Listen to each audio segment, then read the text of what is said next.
Hello दोस्तों, तो पिछले एपिसोड में हमने देखा कि किंडाई नाम का एक एम्परर किन्यू की जान बचा लेता है क्योंकि ग्रैंडमा युनहुआ ने किंडाई को ऐसा करने के लिए कहा था और इसलिए उसने एम्परर यू से दुश्मनी बोल ले ली। दूसरी तरफ किन्यू को जब ये सब मालूम होता है तो वो ग्रैंडमा युनहुआ को पर्सनली थैंक यू करना चाहता था, इसलिए वो उससे मुलाकात करने के लिए उसी स्टार पर रुक जाता है जहाँ कुछ देर के इंतजार के बाद ग्रैंडमा युनहुआ भी वहाँ पर आ चुकी थी। अब आगे नेक्स्ट एपिसोड के शुरू में हम देखते हैं कि ग्रैंडमा युनहुआ आते साथ ही कहती है कि कहीं इस बूढ़ी ने यहाँ पर आने में देर तो नहीं कर दी, जो सुनकर वहाँ पर मौजूद सब लोग ही काफी जरा खुश हो गए थे। तभी अचानक ली होंग भी बड़ी तेजी के साथ ग्रैंडमा युनहुआ के पास जाकर उससे कहती है कि नहीं, आपने देर बिल्कुल भी नहीं की, बल्कि आप तो यहाँ बिल्कुल सही वक्त पर आई है। दूसरी तरफ ग्रैंडमा युनहुआ अपने सामने ड्रैगन क्लैन के लीडर को देखकर कहती है कि तुम्हारा आज का गेम कैसा रहा, कहीं तुमने दोबारा से कोई चीटिंग तो नहीं की, जो सुनकर ली होंग ने मुस्कुराना शुरू कर दिया था। वो ड्रैगन क्लैन के लीडर से कहती है कि देखो, ग्रैंडमा को भी मालूम है कि तुम चीटर हो, जो सुनकर ड्रैगन क्लैन का लीडर बहुत ही ज्यादा एम्बैरेस होते हुए कहते हैं कि नहीं, वो पूरी तरीके से चीटिंग नहीं थी, सच में मुझे उस गेम का सोल्यूशन मालूम था, लेकिन मैं उस वक्त खेलना नहीं चाहता था। इसके बाद ग्रैंडमा युनहुआ की नजर वही खड़े किन्यू पर पड़ जाती है, जिस पर किंडाई किन्यू से कहता है कि देखो, ये वही औरत है जिसका तुम शुक्रिया अदा करना चाहते थे।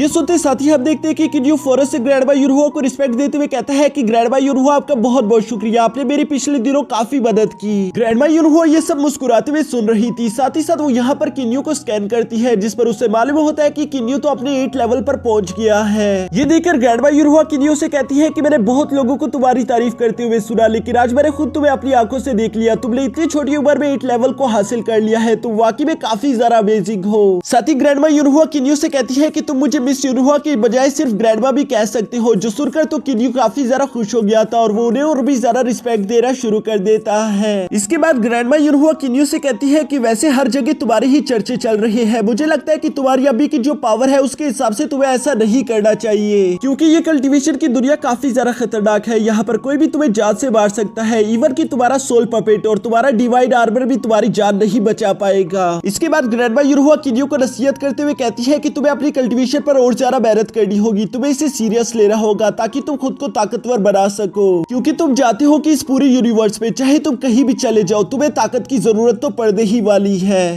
तो दोस्तों, वीडियो में आगे बढ़ने से पहले let's talk about today video sponsored, जो कि है 1xBet। 1xBet एक ऐसी ऐप एंड वेबसाइट है जिसका इस्तेमाल करके आप लोग live cricket and hockey matches देख सकते हो, वो भी 24/7 अपने फोन पर। सिर्फ यही नहीं, 1xBet प्रोवाइड करता है daily update, live cricket matches और आपकी फेवरेट टीम के। इसके अलावा आप लोग इससे पैसा भी कमा सकते हो। जी हाँ, आपने बिल्कुल सही सुना, आप लोग लाइव मैचेस पर बैटिंग करके पैसा कमा सकते हो। साथ ही साथ यहाँ पर इन लोगों की न्यू ऑफर चल रही है जिसका नाम है रिस्क फ्री बैट, यानी कि आप लोगों ने जो फर्स्ट बैट लगाई होगी, अगर आप लोग उसे हार भी जाते हो तो आप लोग फर्स्ट बैट के सारे पैसे दोबारा से रिफंड कर सकते हो। इसका प्रोसेस भी बहुत ज्यादा आसान है, जो कि 3 स्टेप पर मुश्तमिल है। पहले स्टेप में आप लोगों को रजिस्टर करना है, सेकंड स्टेप में आप लोगों को डिपॉजिट करना है, जिसके बाद थर्ड और लास्ट स्टेप में आप लोग अपने हारे हुए पैसों को वापस से रिफंड कर सकते हो। ये सब तो वाकई में काफी ज्यादा कमाल है, लेकिन अभी खत्म नहीं हुआ, क्योंकि 1xBet दे रहा है फर्स्ट डिपॉजिट पर 100% बोनस। इसलिए तो मैं आप लोगों से कहना चाहता हूँ कि जो लिंक मैंने नीचे डिस्क्रिप्शन में दिया हुआ है, जल्दी से जाकर उसका इस्तेमाल करके खुद को रजिस्टर कराओ और फर्स्ट डिपॉजिट पर पाओ 100% बोनस। अगर अभी भी ये आप लोगों को कम लग रहा है तो आप लोग मेरे प्रोमो कोड का इस्तेमाल कर सकते हो, जिससे मिलेगा आप लोगों को 100 नहीं बल्कि 130% बोनस। हाँ, मैं जानता हूँ कि मैं काफी अच्छा हूँ, मेरा शुक्रिया अदा करने की कोई जरूरत नहीं। अब जल्दी से जाकर लिंक से खुद को रजिस्टर कराओ और इस ऑफर के मजे उठाओ। तो चलो, बिना और ज्यादा देर किए हमारी आगे की एक्सप्लेनेशन वीडियो को शुरू करते हैं।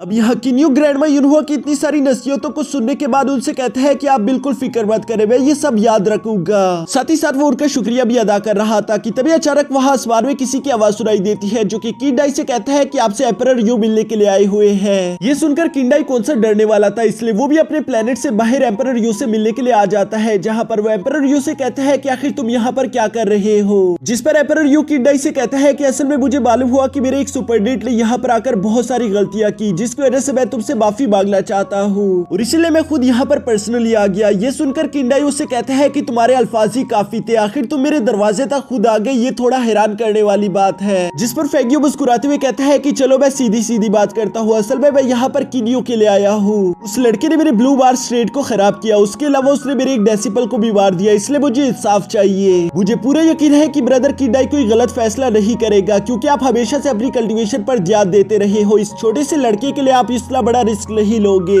ये सुनकर किडाई कहता है फिर तो तुमने शायद थोड़ा गलत समझ लिया, क्योंकि आज ऐसा कुछ भी नहीं होने वाला। मैं तो बल्कि तुमसे यही कहूंगा कि तुम्हें गुस्सा करने की कोई जरूरत नहीं। किन्यू इतने दूर से यहाँ तक मेरे प्लेनेट तक आया और वो मेरा मेहमान है, इसलिए उसकी हिफाजत करना मेरा फर्ज बनता है। जब तक वो यहाँ पर है तुम उसे कुछ भी नहीं कह सकते। ये सुनकर एम्परर यू को काफी ज्यादा गुस्सा आ रहा था। वो किडाई से कहता है कि क्या तुम जानते भी हो कि तुम क्या कर रहे हो? तुम एक मामूली से लड़की के लिए हम दोनों के बीच के ताल्लुकात को खराब कर रही हो, ये बिल्कुल भी ठीक नहीं होगा। साथ ही साथ वो किडाई से कहता है कि अगर तुम उस लड़की की हिफाजत कर रहे हो तो जरूर उस लड़के में कोई ना कोई खास बात होगी। यहाँ पर ये सारी बातें सुनने के बावजूद भी हम देखते हैं कि किडाई का इरादा बिल्कुल पक्का था। वो किसी भी सिचुएशन में किन्यू को फेगियो के हवाले नहीं करने वाला था। लेकिन यहाँ पर इससे पहले कि किडाई आगे कुछ भी कह पाता तभी अचानक उससे ग्रैंडमा यूनहुआ की आवाज सुनाई देती है, जो कहती है कि उसकी रिक्वेस्ट को एक्सेप्ट कर लो, हम किन्यू को यहाँ पर नहीं रख सकते। ये सुनकर किडाई इस बात के लिए एग्री हो चुका था, क्योंकि वो किसी भी हाल में ग्रैंडमा यूनहुआ की बात को नहीं टाल सकता था। इसलिए वो एम्परर यू से कहता है कि तुम मेरी टेरिटरी में किन्यू को कुछ भी नहीं कह सकते, लेकिन हाँ अगर मेरी टेरिटरी के बाहर उसे कुछ भी होता है तो उसका मैं कोई जिम्मेदार नहीं। ये कहने के बाद हम देखते हैं कि वो किन्यू को भी अपने पास बुला लेता है, जहाँ पर किन्यू किडाई से कहता है कि अगर आपने अपना फैसला कर ही लिया है तो मैं आपसे बहस नहीं करूंगा, लेकिन जाने से पहले मैं आपसे एक रिक्वेस्ट करना चाहता हूँ। मैं चाहता हूँ कि आप मुझे यहाँ से जितना ज्यादा दूर हो सके उतना दूर टेलीपोर्ट कर दो।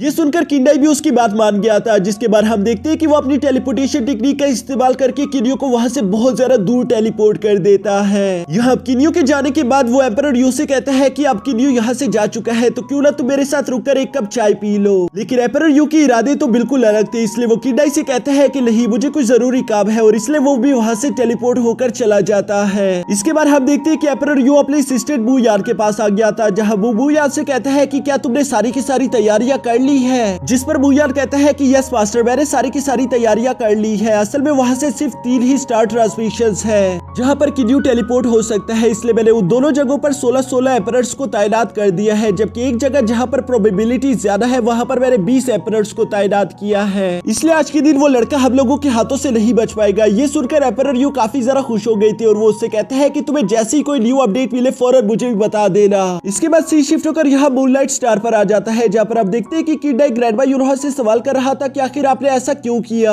जिस पर ग्रैंडमा यूनहुआ जवाब देती है कि किन्यू कोई बच्चा नहीं, हम उसे बच्चों की तरह ट्रीट नहीं कर सकते। मुझे पूरे यकीन है कि वो इस मुश्किल से खुद को खुद ही निकाल लेगा। साथ ही ग्रैंडमा यूनहुआ कहती है कि वैसे भी किन्यू के गोल बहुत ज्यादा बड़े हैं और अगर उसे उन गोल्स तक पहुंचना है तो उसे ये सब कुछ खुद ही सीखना होगा, ये उसके लिए अच्छा एक्सपीरियंस रहेगा। जो सुनकर किडाई समझ जाता है कि ग्रैंडमा यूनहुआ किन्यू को ट्रेन करना चाहती थी और इसलिए उन्होंने ये कदम लिया। लेकिन साथ ही साथ उसे किन्यू की बहुत ज्यादा फिक्र हो रही थी, क्योंकि वो जानता था कि एम्परर यू ने जरूर उसके लिए बहुत सारे जाल बिछाए होंगे। जबकि इसके अलावा भी अगर देखे तो डीमन एम्परर भी किन्यू के लिए गात लगाकर बैठा हुआ है। वो जैसे ही किन्यू को देखेगा वो उस पर झपट पड़ेगा। ये सुनकर ग्रैंडमा यूनहुआ किडाई को शांत कराते हुए कहती है कि तुम बिल्कुल फिक्र मत करो, किन्यू के पास कुछ कीमती ट्रेजर है जिनका इस्तेमाल करके वो छोटे मोटे ट्रैप से तो खुद को बचा ही लेगा। दूसरी तरफ हम देखते हैं कि ड्रैगन क्लैन के लीडर को भी किन्यू की बहुत ज्यादा फिक्र हो रही थी। ग्रैंडमा यूनहुआ उससे कहती है कि शांत हो जाओ, मैंने कहा ना उसे कुछ नहीं होगा। यहाँ इसके बाद सीन शिफ्ट होकर किन्यू पर आ जाता है, जो कि टेलीपोर्ट होकर काफी ज्यादा दूर आ चुका था, लेकिन वो जैसे वहां पर पहुंचता है तभी उस पर किसी ने हमला भी कर दिया था, जिसे डॉज करके वो जैसे अपने सामने नजर घुमाकर देखता है वो देखता है कि उसके सामने 20 इमोर्टल एम्परर्स खड़े हुए थे